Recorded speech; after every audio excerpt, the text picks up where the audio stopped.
Sorry, I didn't mean to cut you off, but You're good. it's sounding a lot like codependence here. What Like, do you mean? Can we look up the definition of codependence?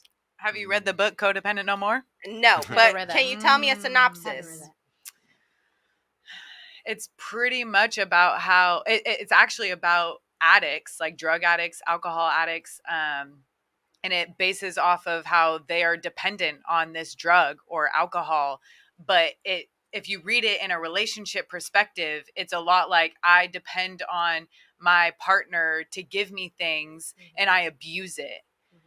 So you got to take a step back and find yourself and not like you love them, you want them, but you don't depend on them. You shouldn't depend on your partner. For happiness and joy. And that's why I disagree with a lot of what you were saying about, okay, women who are upwards in years, we're going to be unhappy because we rely on somebody else to bring us that joy. It's up to us as individuals, men and women, to produce that within ourselves. Amen. And sir, who is talking about Jesus over there, that is where it comes from, is from your divine power, your divine connection. And that's how you begin to find yourself. Hold on, really quick. I'm sorry. What? I got a question, little just really passionate quick. there. Bro, what are you talking about, man? Everything. Do you know what your purpose is? Me? Yeah, what's your purpose? What were you put on this planet to do? I'd say that's something that I really don't know. You don't know yet? No. What's your purpose? I would say to love others. Yeah. What's your I like purpose? I'm a toxic handler. I know my purpose. You're a toxic handler? Yeah. What do you mean? Like I was put here to be like what's a therapist for toxic people? Like, what do you mean? Or to handle that. Yeah. To handle toxicity? Yeah, everybody else's problem. I'm like to dissipate. Yes, basically. Problem solver. I put it So in like you'll solver. eat it and then you'll just like make it. You're like to love you're like toxic that dude from the Green Mile who like eats the bad stuff and then out comes the bees. Basically, yeah. If you want to put it like that. Yeah, no, pretty that's much. a spiritual way to put it. What's your purpose? Freedom. What's your purpose? That's like y'all are going around, and that one's a tough one for me. I'm pretty like content just being alive. I think that's enough purpose for me. No, it's fine. What's your purpose? To learn in this life. To learn? Mm-hmm. Okay. Well, ladies, I mean, I would just argue that most of y'all aren't really on your true purpose. Like what God wanted you to do, like if you read the Bible, if you really check into what you were meant to do, to preach. is not. No, it was to create. it was to create life. It was absolutely to create life because I cannot do that.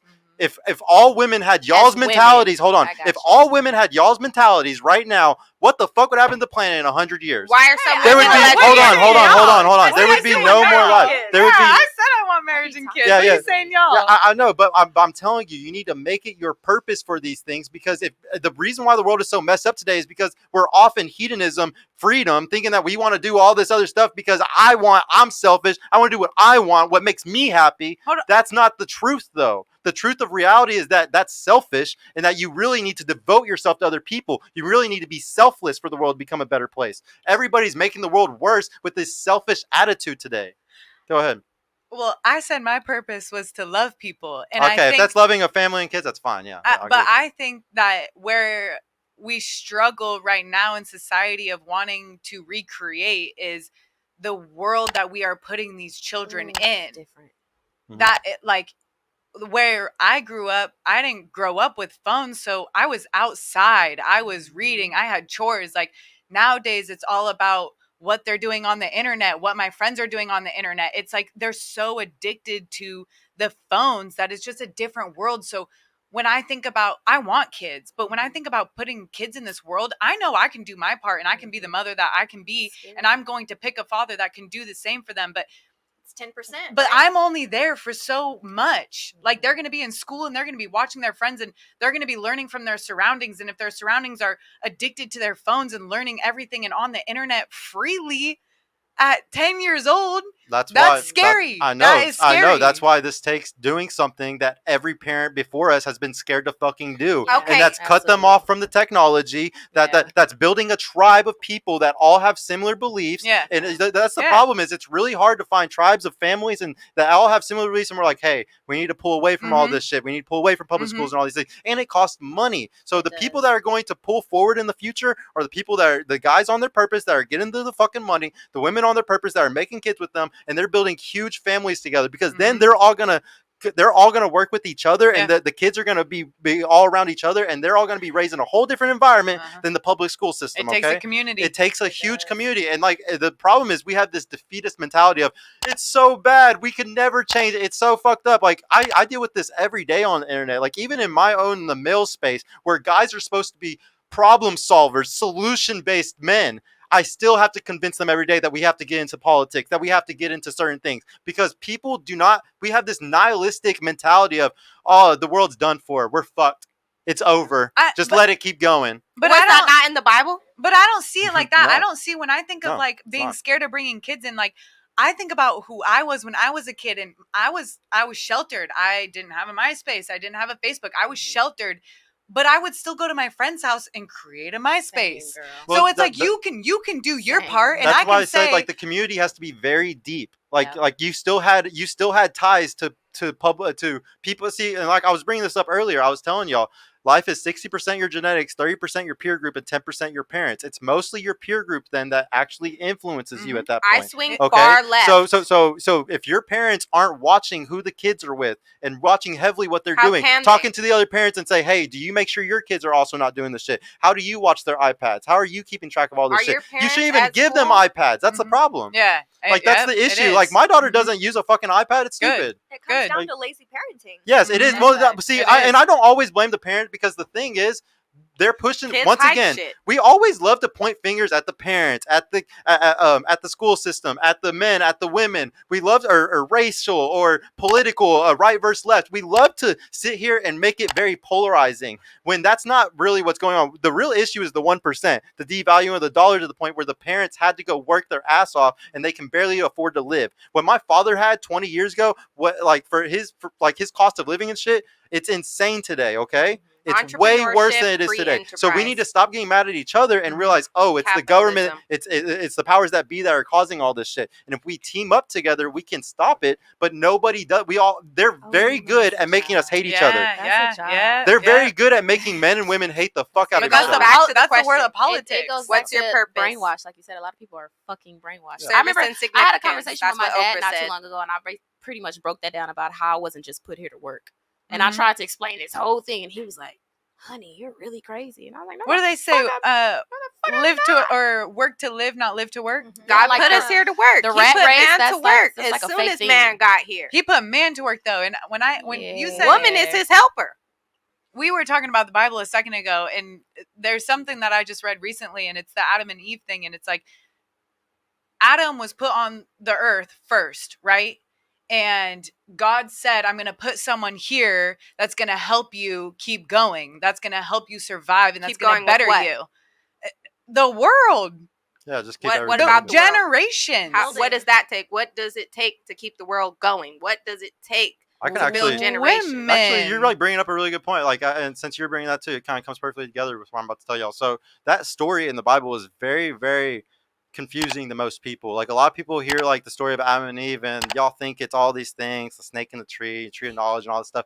It's actually very, very simple. And the people 5,000-6,000 years ago were so fucking smart. They even back then could understand human nature very well. The Bible is actually a bunch of examples, a bunch of descriptions. It's not always prescriptions. Sometimes it's descriptions of things happening and us learning how human nature was, and that's how they would look at it. And instead of having stats like I show y'all, they just read that to be like, oh, sometimes women cheat like this, sometimes men cheat like this. You know, sometimes these things happen, and this is what is best for us. What God says. This is the prescription of what to do to fix it. But really, Adam and Eve all goes back to one thing.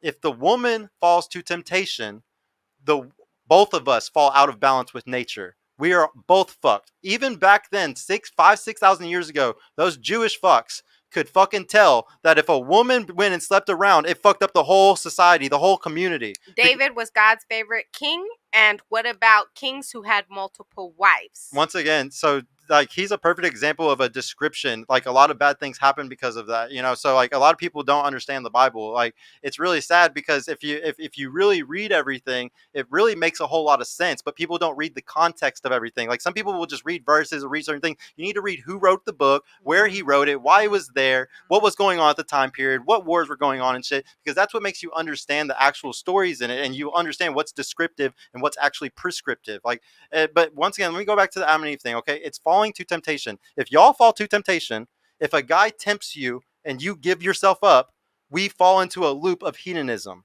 of pleasure seeking. Okay, so if a woman keeps her legs closed, what is it? If there was like a 6'4" Chad dude or Tyrone, and they live at their mom's house, and they get bitches all day long, yeah. But these guys, you know, like they're the badasses. They get bitches all day long. Okay, no, like they don't have to, no effort. They get it really easily. What do they have to do if women stop sleeping around and stop giving up sex easily?